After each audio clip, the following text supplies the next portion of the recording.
Reporter breaking. Ernakulam Kadamakudy ഡിവിഷനിലെ സ്ഥാനാർത്ഥിയുടെ നാമനിർദ്ദേശ പത്രിക തള്ളിയതിന് പിന്നാലെ കോൺഗ്രസ് കുരുക്കിൽ. ഡമ്മി സ്ഥാനാർത്ഥി ഇല്ലാത്തതിനാൽ കോൺഗ്രസ് കടുത്ത പ്രതിസന്ധിയിലാണ്. ഉദ്യോഗസ്ഥർക്ക് രാഷ്ട്രീയ ദുഷ്ടലാക്കെന്നാണ് ആരോപണം. നിയമ പോരാട്ടം നടത്തുമെന്നും നേതൃത്വം വ്യക്തമാക്കി. സജോ ദേവസ്യ നമുക്കൊപ്പം. സജോ ദേവസ്യ, കടമക്കുടി ഡിവിഷനിലെ സ്ഥാനാർത്ഥിക്ക് ഡമ്മി വേണ്ടെന്ന് വെച്ചത് എന്തായാലും നാമനിർദ്ദേശ പത്രിക അംഗീകരിക്കും എന്നുള്ള ഒരു കോൺഫിഡൻസോട് കൂടി ആയിരിക്കണമല്ലോ. ഇനിയിപ്പോൾ എന്ത് ചെയ്യും? സുജയ, വല്ലാത്തൊരു പ്രതിസന്ധിയും കുരുക്കുമാണ് എറണാകുളത്തെ കോൺഗ്രസിനെ UDF-നെ ബാധിച്ചിരിക്കുന്നത് എന്നത് പറയാതെ തരമില്ല. വലിയൊരു ഗതികേടിലേക്ക് എത്തപ്പെട്ടിരിക്കുന്നു. അതായത് കോൺഗ്രസിനെ സംബന്ധിച്ച് വലിയ പ്രതീക്ഷയുള്ള അവരുടെ വലിയ കോട്ടയായ കടമക്കുടി പോലെയൊരു ഡിവിഷനിൽ അവരുടെ നിലവിലെ ജില്ലാ പഞ്ചായത്ത് വൈസ് പ്രസിഡന്റ് കൂടിയായ LC ജോർജിന്റെ പത്രിക തള്ളിപ്പോയിരിക്കുന്നു. ഒരു ഡമ്മി സ്ഥാനാർത്ഥിയുടെ പത്രികയെങ്കിലും നൽകിയിരുന്നുവെങ്കിൽ, അത് സ്വീകരിക്കപ്പെട്ടിരുന്നെങ്കിൽ അവർക്ക് മത്സരിക്കാമായിരുന്നു. അങ്ങനെ ഒരു സാധ്യതയില്ല. 3 സെറ്റ് പത്രിക സമർപ്പിച്ചതുകൊണ്ടാണ് ഡമ്മി സ്ഥാനാർത്ഥിയുടെ പത്രിക കൊടുക്കാതിരുന്നത് എന്താണ് വാദം. ഇതിൽ സംഭവിച്ച പിഴവ് എന്നത് ഡിവിഷൻ പരിധിക്കകത്തുള്ള വോട്ടർമാരാണ് നാമനിർദ്ദേശം ചെയ്യേണ്ടത്. പക്ഷേ അതിന് പുറത്തുള്ള വോട്ടർമാരായി പോയി എന്നാണ് ഇതിലെ സാങ്കേതിക പ്രശ്നമായി വന്നത്. അതിൽ കോൺഗ്രസ് നേതൃത്വം ഇപ്പോൾ പഴി പറയുന്നത് ഉദ്യോഗസ്ഥരെയും ഭരണാധികാരിയെയും ഒക്കെയാണ്.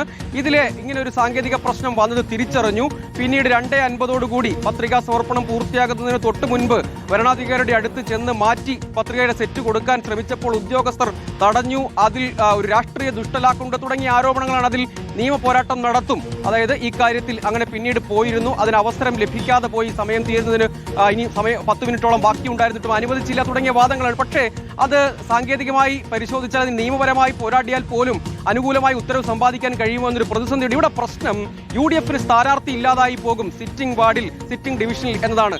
ഇനി ഏതെങ്കിലും സ്വതന്ത്രരെ പിന്തുണയ്ക്കാമെന്ന് വിചാരിച്ചാൽ അങ്ങനെ ഒരു സ്കോപ്പ് ഇല്ല. ഡമ്മി സ്ഥാനാർത്ഥി ഉണ്ടായിരുന്നെങ്കിൽ അതിന് കഴിയുമായിരുന്നു. അതായത് LDF-ഉം BJP-യും തമ്മിൽ നേരിട്ടുള്ള ഒരു ഫൈറ്റിലേക്ക് കാര്യങ്ങൾ പോകും. 3ാമത്തെ പത്രിക LDF ഡമ്മി സ്ഥാനാർത്ഥിയുടേതാണ്. അത് പിൻവലിക്കപ്പെടും. അങ്ങനെ വരുമ്പോൾ എന്ത് ചെയ്യേണ്ടി വരും? അതായത് UDF വോട്ടർമാർക്ക്, അല്ലെങ്കിൽ അങ്ങനെ UDF-നെ പിന്തുണയ്ക്കാനിരിക്കുന്ന വോട്ടർമാർ എന്ത് ചെയ്യുമെന്നൊരു ചോദ്യമുണ്ട്.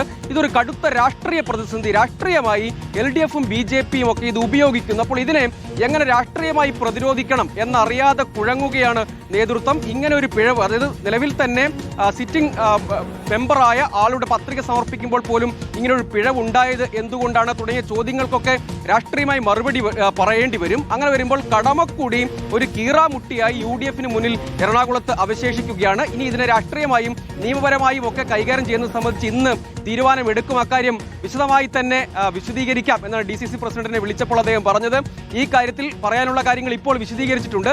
ഇനി അതിനെ നിയമപരമായും രാഷ്ട്രീയമായും എങ്ങനെ കൈകാര്യം ചെയ്യണം എന്നത് സംബന്ധിച്ച് കൂടിയാലോചന നടത്തും. അതിനുശേഷം തീരുമാനിക്കും. എന്ത് തീരുമാനിച്ചാലും സ്ഥാനാർത്ഥി ഇല്ലെങ്കിൽ പിന്തുണയ്ക്കാനും ഒരു സ്വതന്ത്രനെങ്കിലും ഉണ്ടായിരുന്നെങ്കിൽ എന്നവർ ആഗ്രഹിക്കുന്നുണ്ട്. അതിനുപോലും ഇല്ലാത്ത സജോ ദേവസ്യാണ് വിവരങ്ങൾ നൽകിയത്. നിയമ പോരാട്ടത്തിലാണ് ഇനി പ്രതീക്ഷ. പക്ഷേ നാളെ നാമനിർദ്ദേശ പത്രിക പിൻവലിക്കാനുള്ള തീയതി, ഒപ്പം തെരഞ്ഞെടുപ്പിലേക്ക് ഇനി അത് എത്രത്തോളം നിൽക്കുമെന്നുള്ളത് കണ്ടറിയണം.